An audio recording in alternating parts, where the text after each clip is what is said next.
Good morning, student. Today we discuss here class 12th subject physics, chapter number first. Now in this video we explain electric field due to an infinitely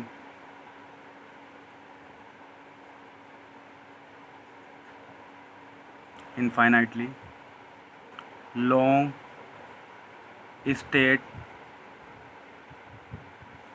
wire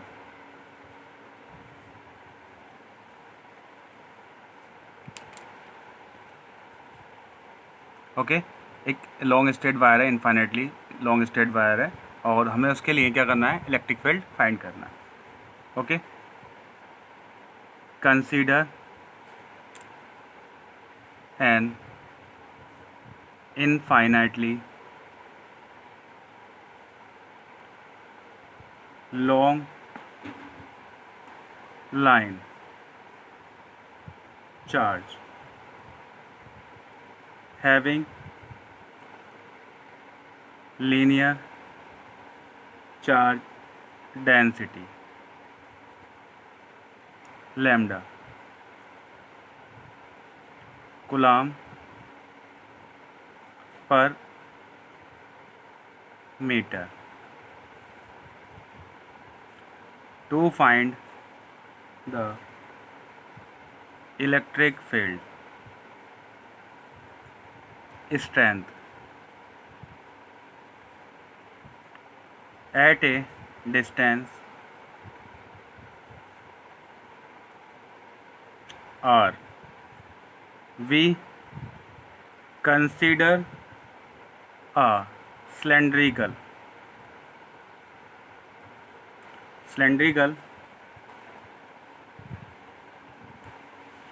Gaussian surface of radius r and length L coaxial with line charge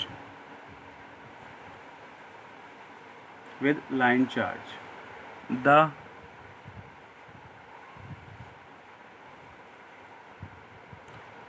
cylindrical Gaussian surface may be divided into three parts.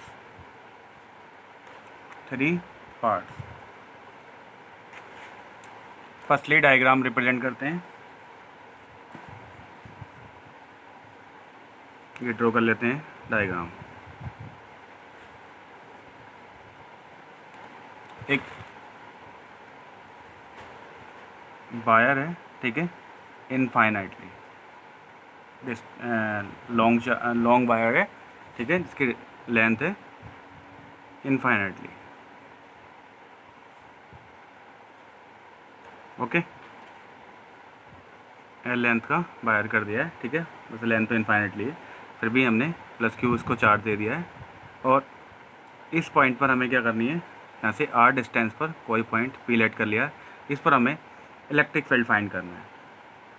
Okay, तो यहाँ पर हमारे three parts create होते हैं। एक तो हमारा curve surface होता है, ठीक है, कर्व सरफेस को हमने A1 से रिप्रेजेंट करते हैं, A1, A2 हमारा और A3 फ्लैट सरफेस है, ठीक है, A2 और A3 हमारा फ्लैट सरफेस है। ओके, अब एक्चुअल में हमारे तीन पार्ट्स कंसीडर हुए, जैसे number first part curve surface A1 and number second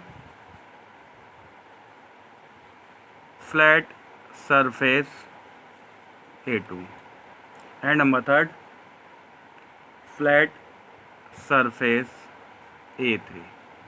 okay, तीन पार्ट यहाँ पर हमारे, ठीक है, ड्रॉ हुए इसमें कि जो आपका A1 आपका पता लगेगा कि वो कर्व सरफेस है और बाकी A2 और A3 फ्लैट सरफेस है, ठीक है। By symmetry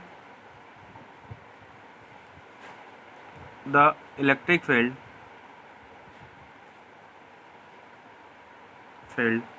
has same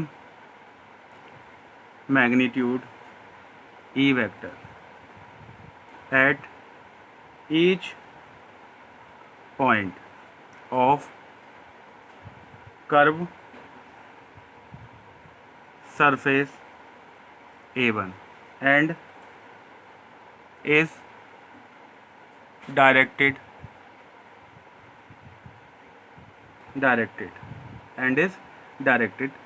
radially outward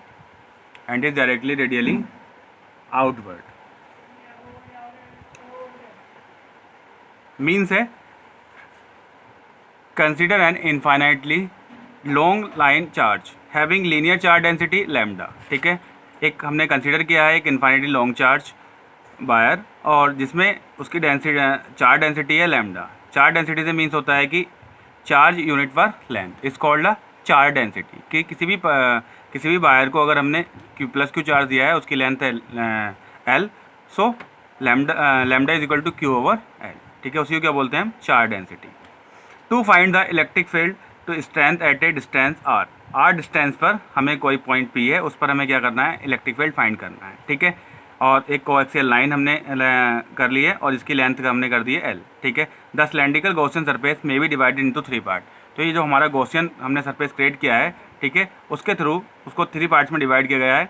हाँ, जैसे नंबर फर्स्ट है हमारा A1, वो फ्लैट सरफेस कर्व सरफेस है A1, and A2 and A3 हमारे क्या हैं, फ्लैट सरफेस है। A2 और A3 हमारे फ्लैट सरफेस है और A1 जो था वो हमारा कर्व सरफेस है। By symmetry the electric field has same magnitude, ठीक है। सिमेट्री के अकॉर्डिंग अगर हम देखते हैं तो उसमें क्या होता है कि इलेक्ट्रिक फील्ड हमारा E है at each point of the curve surface A1 and is directly radially outward. A1 के अकॉर्डिंग अगर हम देखते हैं तो इसकी डायरेक्शन जो होती है वो क्या होती है, रेडियली आउटवर्ड होती है, ठीक है।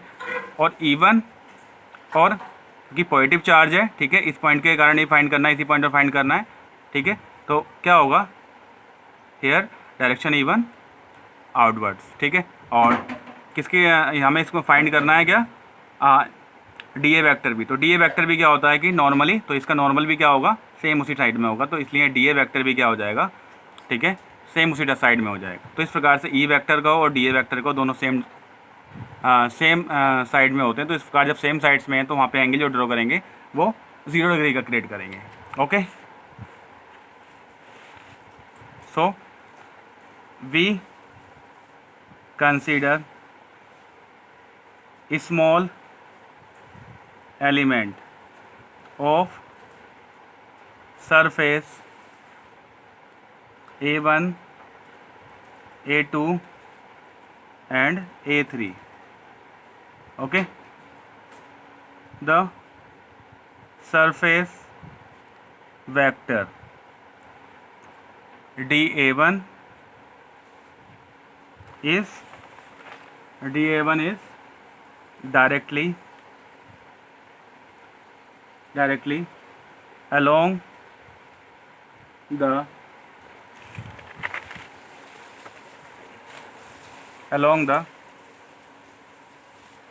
direction of electric field. The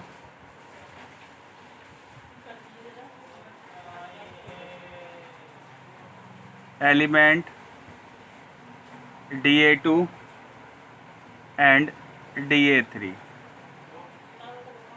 are directed perpendicular to field E vector, okay.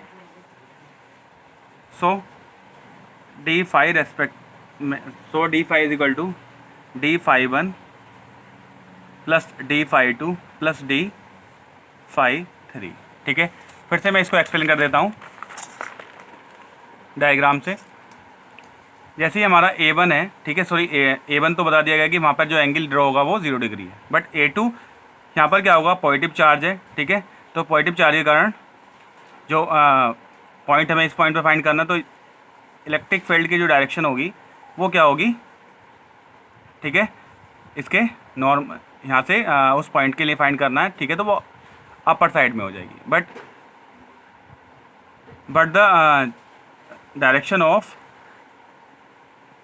DA vector perpendicular to the normal, ठीक है। तो इस प्रकार से यहाँ पर जो क्रिएट होगा वो 90 डिग्री का एंगल क्रिएट होगा A2 पर। एंड A3 यहाँ पर भी हमें पॉइंट P पर फाइंड करना है electric field, so direction positive के लिए क्या हो जाएगी, अपर में, और जो इसका नॉर्मल होगा परपेंडिकुलर होगा, ठीक है, नॉर्मल के परपेंडिकुलर। तो इस प्रकार से DA वेक्टर की डायरेक्शन ही है हेयर E वेक्टर। तो इस प्रकार से यहाँ पर 90 डिग्री का एंगल क्रिएट होता है। तो A2 के लिए और A3 के लिए 90 डिग्री का एंगल क्रिएट हो रहा है, और A1 के लिए 0 डिग्री का एंगल क्रिएट हो रहा है। So d phi is equal to d phi plus d phi plus d phi. So d phi value E into DA cos, अब फाई1 के लिए 0 degree plus E into DA cos 90 degree plus E into DA cos 90 degree. So E into DA cos 0 1, E into DA cos 90 here 0 plus 0, so E into DA, okay, d phi. अब हमें net electric flux find करना है, net electric flux we know that phi is equal to, integration कर देंगे d phi का 0 से a, so value of here A1 okay, ये A2 कर देंगे, A3 कर देंगे। तो इस प्रकार से d phi value A into DA1, ठीक है, integration 0 to a। So E constant है, ठीक है, तो उसको आगे रख लेंगे, और 0 टू a DA1 का integration A1 hair 0 to a, ठीक है। सो E जैसे ही upper limit minus lower limit, so A1 value put करेंगे A minus here 0, so E into A phi. But we know that by Gauss law, by Gauss theorem कह सकते हैं, Gauss theorem, phi is equal to Q over epsilon naught, ठीक है। Here equation number first and here equation number second, ठीक है। But Gauss law phi is equal to Q over epsilon naught. So value of Q कैसे calculate कर सकते हैं कि we know that lambda is equal to Q over L, ठीक है, charge density, so charge per unit length is called the charge density. So value of Q is equal to lambda into L, okay. So value of Q put in equation number second, so phi is equal to lambda L over epsilon naught, equation number 3। So by equation 1 and equation 3 we get E A into A is equal to lambda L over epsilon naught. So E is equal to, calculate करना है हमें E लैम्डा L over A epsilon naught. So we know that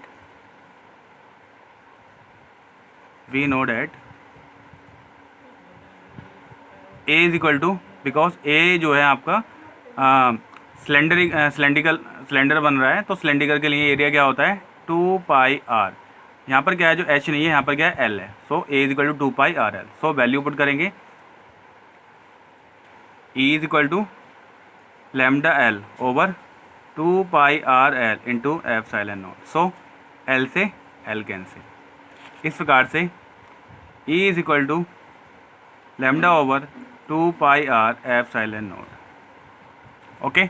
इस प्रकार से हम find कर लेंगे E is equal to lambda over 2 pi r epsilon naught. तो यहाँ पर हमने जैसे ही हमारा फाई आया, ठीक है, phi is equal to E into A. अब वाई कॉस थ्योरम से phi is equal to Q over epsilon naught, but we know that charge density, ठीक है, linear charge density lambda is equal to Q over L. So value of Q is equal to lambda into L, cross multiply किया। So value of phi is equal to lambda L, हमने ये value put की, ठीक है, Gauss theorem में in the place of Q, ठीक है, lambda L over epsilon naught. फिर हमने कंपेरिजन किया इक्वेशन नंबर फर्स्ट और इक्वेशन नंबर थर्ड का, ठीक है। जैसे ही हमने कंपेरिजन किया तो E is equal to lambda L over epsilon, but हमें कैलकुलेट करना है E, so E is equal to lambda L over A epsilon naught. But we know that the यहाँ पर जो वायर है वो कैसा है, सिलेंड्रिकल शेप में। So value of A is equal to 2 pi r h होता है, लेकिन इसकी लेंथ क्या है हमारी एल है, सो इसलिए हमने पुट किया 2 पाई आर एल। जैसे ही हम वैल्यू पुट करेंगे सो एल से एल कैंसिल हो जाएगा, so E is equal to lambda over 2 pi are epsilon naught. But हम जानते हैं कि 1/4 पाई एप्सिलॉन नॉट की वैल्यू हमें पता है, तो हम क्या करते हैं इसमें उसको क्योंकि यहाँ पर क्या है 2 पाई आर, तो यहाँ पे 2 पाई एप्सिलॉन नॉट है, हमें 4 पाई एप्सिलॉन नॉट की वैल्यू पता है, तो हम क्या करेंगे इसमें रीअरेंज कर देंगे, 2 एप्सिलॉन नॉट 2 से मल्टीप्लाई कर देंगे, मल्टीप्लाई और डिवाइड, तो 2 lambda over 4 pi are epsilon naught हो जाएगा, ठीक है। इस प्रकार से हम वैल्यू पुट कर सकते हैं, तो कैलकुलेशन में इससे न्यूमेरिकल प्रॉब्लम्स में ईजी हो जाएगा। Okay, thank you.